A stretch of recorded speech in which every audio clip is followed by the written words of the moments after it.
Boker Tov à tous. On arrive à la paracha de Shemot. Et cette paracha, il y a tellement d'événements, dommage qu'on ne peut pas tout analyser et parler de tout, mais on va parler de quelques-uns. Alors on sait que dans cette paracha, en fait, à Kadosh Baruch Hu, on sait que, alors, Moshe, il a été élevé dans le palais de Paro, ensuite il est parti, il est allé dans le désert, là-bas il a rencontré sa femme Tsipora, et il a rencontré donc son beau-père Yitro, et là-bas il était berger. Et à un moment donné, pendant qu'il était berger, on dit qu'il a vu un buisson ardent. Ça veut dire que c'était un buisson où il y avait du feu, mais que le feu ne consommait pas le buisson. Il s'est intéressé à ce qui se passait et on nous dit que Akadosh Baruch Hu, là-bas, dans cet endroit-là, il s'est dévoilé à Moshe Rabbeinu. Et on peut se poser la question, Hachem, il a tellement de... Si déjà il se dévoile à Moshe Rabbeinu, il a tellement de moyens de se dévoiler. Il aurait pu, je sais pas moi, lui envoyer un vieux monsieur, un malach. Il aurait pu se dévoiler à travers de l'eau. Il aurait pu se dévoiler à travers tellement de choses. Pourquoi est-ce que Akadosh Baruch Hu, il a choisi et un buisson, déjà donc un petit arbre, pourquoi pas un grand arbre, et avec le feu. Et en fait, ça fait référence à notre neshama. Ça veut dire que nous, on a une neshama à l'intérieur de notre corps qui est une flamme. Et notre corps, c'est notre enveloppe corporelle qui est comparée au buisson. Ça veut dire que la neshama qui est à l'intérieur de nous, pourtant c'est une flamme, elle ne brûle pas le corps. Quand on va avoir des épreuves dans nos vies, on a l'impression que des fois ça nous a fait mal et qu'on est blessé. Mais ce qu'il faut vraiment comprendre, c'est que le corps, donc le Nefesh Abémi, il a été blessé, mais la Neshama à l'intérieur, non seulement qu'elle n'est pas blessée, mais plus on va se travailler dessus et on va brûler, donc tout ça s'appelle les clipotes, toutes ces choses-là qui nous empêchent de voir la vérité d'Akadosh Baruch Hu, plus notre Neshama, elle va pouvoir éclairer. Et donc en fait, Moshe Rabbeinu, il s'est approché du buisson, il a dit, mais c'est trop bizarre de voir un arbre qui normalement, c'est très combustible, un arbre, ça doit justement brûler. Et c'est pas tout de suite Hachem il s'est dévoilé, c'est qu'il a fait une recherche, mon cher Rabbeinu, de se dire mais comment ça se fait que ça brûle pas? C'est qu'il y a un secret à l'intérieur de ça, c'est que celui qui va vers Akadosh Baruch Hu, qui fait une recherche pour vraiment voir Akadosh Baruch Hu, il pourra le trouver. Et la seule façon de le trouver, c'est de simplement brûler tous ces mauvais traits de caractère qu'on a à l'intérieur de nous et de se combattre pas contre le monde entier, mais de se combattre à nous-mêmes. Je sais qu'on en parle plusieurs fois, mais là c'est vraiment l'occasion de dire ce qui s'est passé par rapport au buisson ardent, c'est que on a tendance à toujours dire que c'est la faute des autres et que les gens ils sont tordus et que les gens ils sont malhonnêtes et que. Mais ce qu'on voit chez l'autre, c'est en premier ce qu'on a chez nous. C'est-à-dire que Akadash Baruch Hu qui est juste, il va pas simplement t'envoyer des voleurs. Hachem, il va pas simplement t'envoyer une personne qui va être pas gentil avec toi ou qui va te dire quelque chose de pas gentil. C'est que le monde, c'est un miroir. Bishvili nivra olam. Qu'est-ce que moi, je dois corriger à ce moment-là? Et c'est ce qu'il a fait Moshe Rabbeinu. Il a jamais accusé personne et il s'est posé les questions. Et donc, Akadash Baruch Hu, il s'est dévoilé à Moshe Rabbeinu parce qu'il avait cette recherche-là à l'intérieur de lui de brûler tout ce qu'il y a autour de lui, ça veut dire les mauvais traits de caractère, et de laisser ensuite sa neshama. Et on sait que Akadash Baruch Hu, à ce moment-là, donc il se dévoile à Moshe, et il lui dit, va libérer mon peuple. Et Moshe Rabbeinu, il lui dit, non, mais moi je peux pas, je suis personne. En plus, je bégaye. On connaît l'histoire quand il était bébé. Ils lui ont proposé, en fait, il disait que il allait devenir lui le roi, il allait prendre la place de Paro. Donc, ils lui ont fait un test. Ils ont mis un plateau de charbon ardent, donc qui brillait, un plateau d'or. Et Moshe Rabbeinu, qui même bébé n'était pas bête, il voulait diriger sa main vers le plateau d'or. Et finalement, il y a un malheur qui est venu, qui lui a poussé la main, il a touché le charbon ardent. Ils lui ont dit, bon, alors ça va, c'est pas lui qui va piquer ta place à Paro. Et quand il a touché, il a mis sa main sur sa bouche, et donc il avait un défaut dans la parole. Et même ça, on se dit, regarde Akadosh Baruch Hu, il aurait pas pu prendre quelqu'un qui parlait super bien, qui avait pas un défaut de langue. Akadosh Baruch Hu, ce qu'il cherche, c'est pas qu'on soit parfait, c'est qu'on ait envie de faire notre mission sur terre et de défendre Akadosh Baruch Hu. Et donc même Moshe Rabbeinu, qui avait justement toute la délivrance, elle est née dans la parole de Moshe Rabbeinu, avec les makotes, avec toutes les fois où il allait voir Paro. Et on voit qu'à travers ça, justement, il avait un défaut, c'est que tout est possible pour la personne qui en a envie.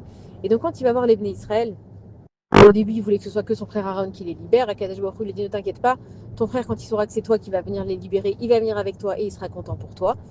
Et quand il vient libérer donc les Béné Israël, il leur annonce, voilà, c'est moi, je vais vous faire sortir. Et les Béné Israël, ils ne le croient pas. Ça fait 210 ans qu'on est en esclavage. Toi, Moshe Rabbeinu, t'es bien gentil, t'arrives de nulle part. T'as pas vu notre vie, t'as pas vu combien on a souffert. Toi, en plus, t'as été élevé dans le palais du roi. Tu sais pas ce que c'est la souffrance, Moshe. Et dès que t'as eu un souci, t'es parti, tu t'es marié, t'es devenu Roéton. Qu'est-ce que tu connais déjà notre souffrance? Et qu'est-ce que tu viens nous dire? Je viens vous libérer. Je crois vraiment que c'est comme ça que ça va se passer. Et Moshe et Akadosh Baruch Hu, il avait dit à Moshe Rabbeinu, ils vont pas te croire. Donc c'est à ce moment-là que tu vas faire les simanim avec Paro. On connaît l'histoire du serpent qui s'est transformé en bâton, qui a mangé tous les autres serpents, qu'il a rentré aussi sa main dans sa poitrine et que la lèpre elle est ressortie. Et qu'est-ce qu'on voit de là? C'est qu'à un moment donné, les Bnei Israël, ils ont dit, waouh, mais vraiment, alors il fait des miracles, Moshe Rabbeinu. Peut-être que vraiment, ça y est, c'est le Messie, il arrive. Et on dit que Moshe Rabbeinu, il portait vraiment l'âme du Mashiach. Et que Bezrat Hashem, le Mashiach qui viendra chez nous, il aura aussi des parcelles de l'âme de Moshe. Et donc les Bnei Israël, quand ils ont vu ça, ils ont dit, waouh, mais alors peut-être que c'est vraiment vrai. Et quand il est sorti du palais de Paro, qu'est-ce qui s'est passé? Paro, il a encore plus endurci la vie des Bnei Israël. C'est-à-dire que jusqu'à maintenant, ils devaient être esclaves et construire tout l'Égypte, mais ils avaient quand même des briques à disposition. Maintenant, Paro, il leur a dit, je vous donne même plus des briques, vous allez les fabriquer vous-même, et tout ça grâce à votre soi-disant sauveur. Et là, le peuple, il s'est vraiment révolté contre Moshe Rabbeinu. Il a dit, mais qu'est-ce que tu nous fais là? On était déjà au bout de notre vie. On en pouvait déjà plus, c'était difficile, mais on avait compris, on ne demandait pas plus. On a compris qu'on devait rester esclave. Qu'est-ce que toi, tu viens maintenant, tu nous fais des tours de magie, et voilà, Hachem, à travers toi, il a encore endurci nos épreuves, et vraiment, le peuple, il a vécu très mal.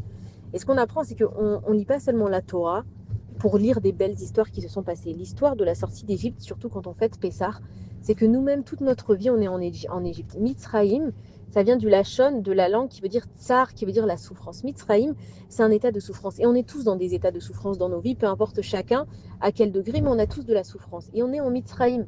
Et Akadosh Baruch Hu, il veut nous libérer. Mais quand il veut nous libérer, comment il fait Akadosh Baruch Hu? Il nous fait que l'épreuve, elle est tellement difficile qu'on n'ait plus envie de la vivre. Parce que quand malheureusement on s'habitue à sa souffrance, on oublie qu'on est en souffrance. On a oublié, nous, qu'on était en exil, que le Beth Amikdash il a été détruit. On fait avec. On a oublié qu'on doit, il y a une mitzvah qui s'appelle Tikkun Chatzot, de se lever en plein milieu de la nuit et de pleurer sur la destruction du Beth Amikdash. Qui c'est qui le fait vraiment et avec de la ferveur?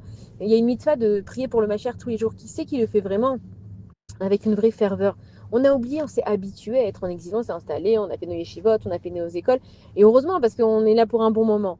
Mais ce qu'il est en train de nous montrer à Kadesh Baruch Hu, c'est que justement, c'est au moment où la délivrance, elle va venir, que pour que tu cherches à t'en débarrasser, il faut qu'elle devienne invivable et insupportable. Parce qu'il n'y a que quand la douleur, tu veux plus d'elle, que tu es prêt à t'en séparer.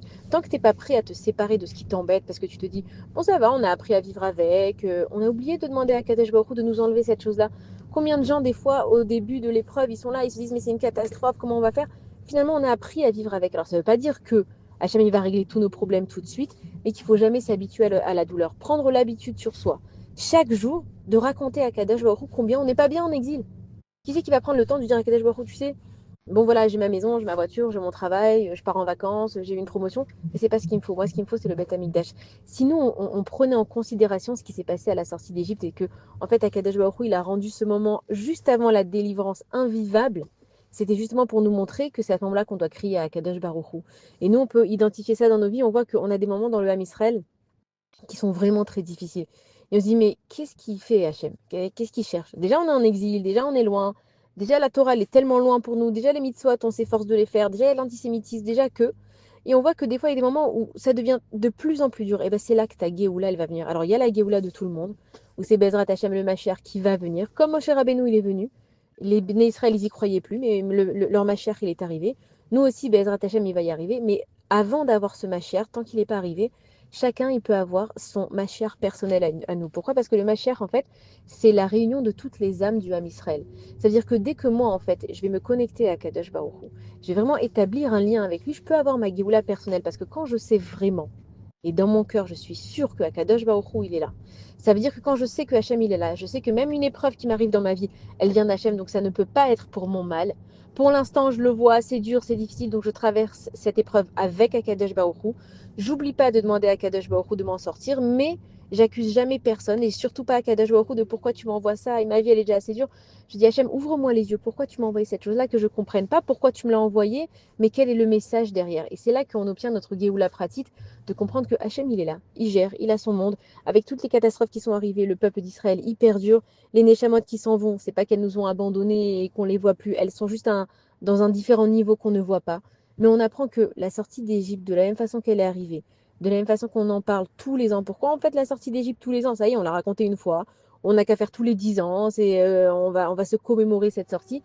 C'est que tous les jours, on a notre sortie d'Égypte. Et cette paracha de Shemot, elle vient nous apprendre que n'importe qui, s'il a la volonté, il peut sortir d'Égypte. Et une personne qui n'a pas la parole, Hachem, c'est pas parce qu'il n'a pas la parole, ou parce qu'il n'a pas l'intelligence, ou parce qu'il est peut-être démuni, ou qu'il est amoindri. Hachem, il donne la même chance à tout le monde, c'est à nous de prendre la chance. Alors, Bezrat Hachem, Bisrout, cette paracha, et que les béné Israël, ils ont été délivrés, que Dieu il nous délivre aussi de nos souffrances personnelles et collectives. Shabbat shalom à tous et des bonnes nouvelles.